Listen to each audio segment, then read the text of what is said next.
Hello,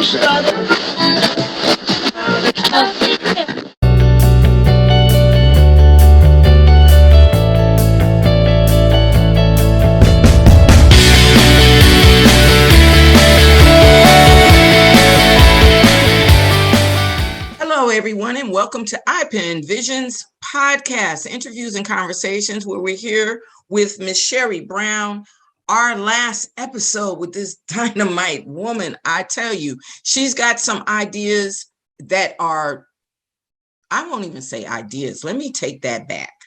She's got a foundation of or a platform that everyone should excel on. She's from Dallas, Texas, and we all know that what goes on in Texas may stay in Texas for a little bit, but it spreads all over the United States.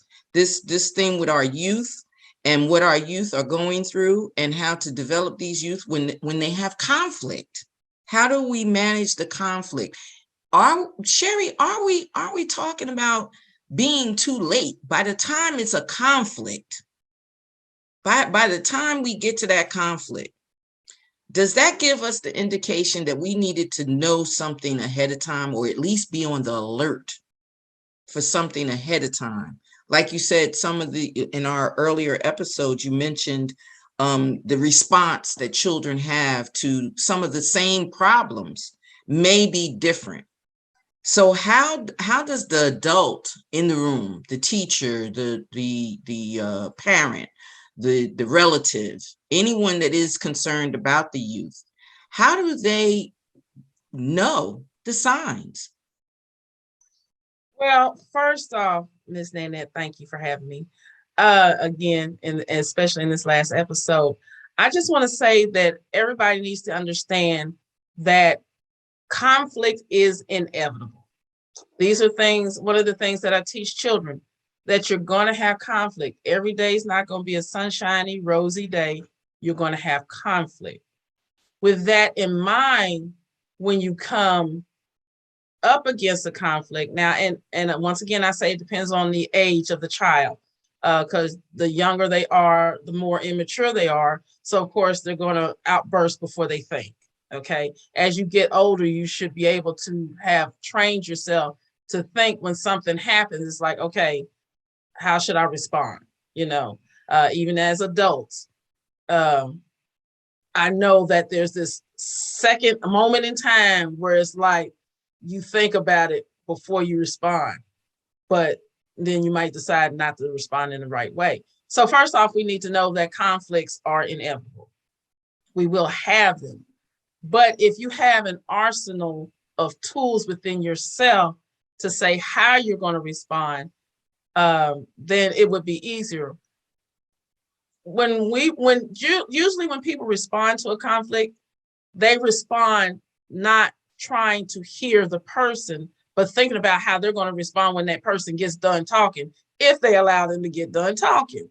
So we have to know first that when we enter into a conflict, that we're listening to hear that other person's side, because what you thought you heard might not really have been what you heard. Mm-hmm. So if you give them a chance to talk and explain, and you engage in what they're saying instead of engaging in your own thoughts in your head, put your thoughts down, and just listen to what they're saying, and it'd be like, oh, wait, I think I might have heard that wrong. Mm-hmm. Or if you didn't hear it wrong, if you're listening, then your response may still be slightly different than what you would have had you just jumped all on it right off the bat.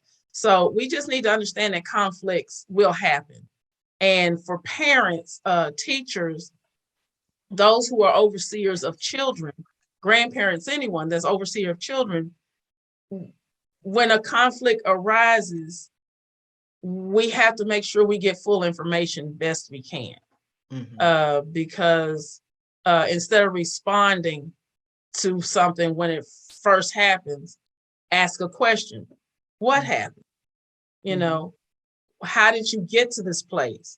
Because sometimes some things can fester and you not even know, because especially with children, they're not always saying, nor can they always articulate what's going on as to be able to help you to see, something that might be going on, especially when parents, like I said, in a single household that may be so busy and they got, quite a few children or even 2-3 children, and they're not catching everything. Nobody catches everything. Even a person with one child may not catch everything. I didn't catch everything.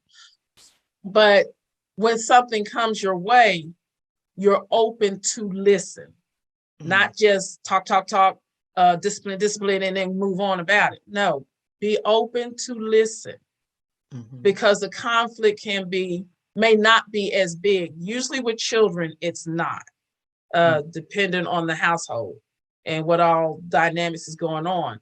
But in a lot of the household that there's not huge dynamics, barring the pandemic, because that brought all of its stuff with it. Generally, if you're listening and listening to hear the child out, and listening in love and not in anger because of what they did, because sometimes they do stuff that really angers you. But if we just listen, then we can respond better. And you may not always have to give out a punishment of some sort to that child. You're able to talk them through. I had a child yesterday that I had to talk to. I let him stay behind, and he was 5, and we just talked. Well, I mostly talked, but I made sure that, he responded back, because at that age, the attention span's not that great. And you can't give them too much information because they're not going to retain it, So I understood that. So I talked some, I let him talk some. I asked him questions to get him to talk, because he wasn't going to talk unless I asked questions. And then I got him to repeat what I said. Did he understand what I said? Because he was having issue in the classroom, and he kept getting in trouble, and he was upset that he always gets in trouble. And I just asked questions. I asked questions. Why? What do you think about it? What do you think you need to do differently? Things of that nature. And it works. I had to reflect on my rearing of especially my son. My son would always bring up the whys and the ifs, and not in a negative way. I was going to school with him. As a matter of fact, when he got to college, I told him I cannot go to school with you in college, because he would if you told him something, he wanted you to stick to it. So if you changed it in the course of your teaching during that year, or in the course of your classroom, or in the course of anything else, he challenged it. And a lot of teachers thought this to be arrogant. They thought this to be, and I would just simply say to him, he has a voice. And if you've already said something to him, you can't possibly, just throw something at him and think that he's not going to respond. And that came from at home, me telling him, you have a voice. Right. Speak up. If something's not right, or you feel, and he was the youngest, if you feel that something's not right, or something's being done to you that you feel is not right, you have the right to speak up. I did not know that was going to carry on from kindergarten all the way through high school. I had no idea that was going to be the case, but it was. And a lot of times it was just what you just said. The person on the opposite end, be it him or be it the teacher or be it myself, had to sit back and say, tell me everything that went on. Tell me the entire thing that went on. What did you get upset about? And a lot of times he was not the one that was upset. Right. He had said what he had to say, and that was it, whatever it was. And I can remember a teacher saying, well, he just told me to call you. And I said, yes, I've told him not to talk back. I've told him not to be insulting. And if it comes to that, to tell the teacher to call me. That was wise. And that means he knew himself. And that's what he did, because now he understands that if I get in the middle of this and he is wrong, there's a problem. So most of the time when he would tell the teacher, well, give my mom a call. Just call my mom. That would calm him. And in the meantime, it would bring a question of whether or not they should call me, because now whatever they've done, they've got to reflect on what they've done before they make that phone call. So for young men, a lot of times, and that was what my next question was going to be. I found that he was in more conflict with things than my daughter was. Yeah.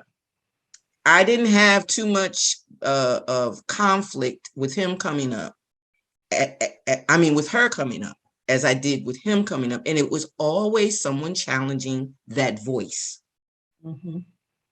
You know, all right, he said enough. What makes you say he said enough? You know, what makes you feel that he doesn't have a voice? So do you find that that's the same, that it's more boys that have the issues with managing the conflict than it is the girls? Yes. But it's almost equal, because girls respond differently. Mm-hmm. Boys will keep talking because of that male in them does Mm-hmm. not want to be silenced. They want to Mm-hmm. be heard. And I also try to share with those young men, it's not so much what you say, but it's how you say it. And I also help them to understand the person that they're dealing with, that they're an older person. Usually older people feel obligated to be heard and not challenged in anything. And it's not that they're being challenged, it's just the child is trying to understand. And usually it's the male that's trying to understand. Girls keep talking, I guess because we're just female and we just talk, you know.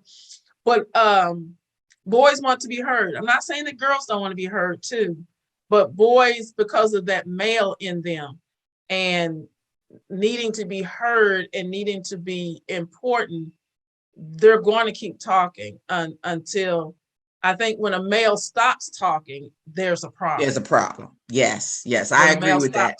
I agree with that. Well, give us your information. How would someone reach out to your program? How would they reach out to you?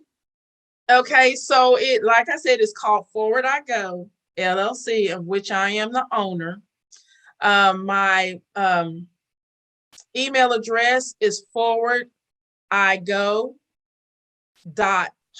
HOPE, @gmail.com. That's how I can be reached by my email.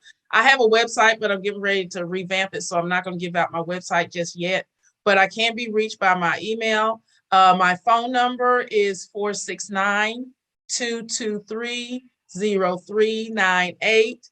If you are reaching out to me by phone for the first time, please send me a text, because it's a phone number that I see and you don't leave a message on the voicemail, that if you don't, I'm not going to call the number back, because I don't, anything that I don't recognize, I don't respond to.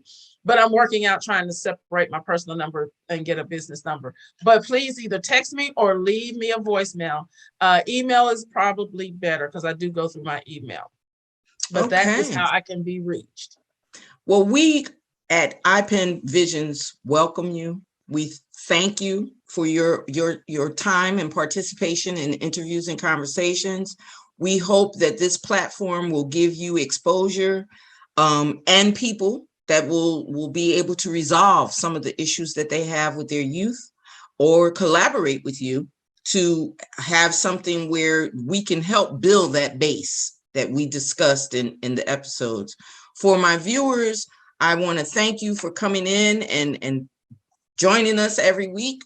This is episode 4, and we want to thank you for being diligent to watching all the episodes that we have on iPen Visions at my website, www.NanetteMBuchanan.com. We want to thank you for being good to our platform. So with that, I'm going to say farewell. And again, thank you so much, Sherry, for being a part of this. We really appreciated everything that you did. Well, thank you for having me, Ms. Nanette. I'm so glad to be a part of it.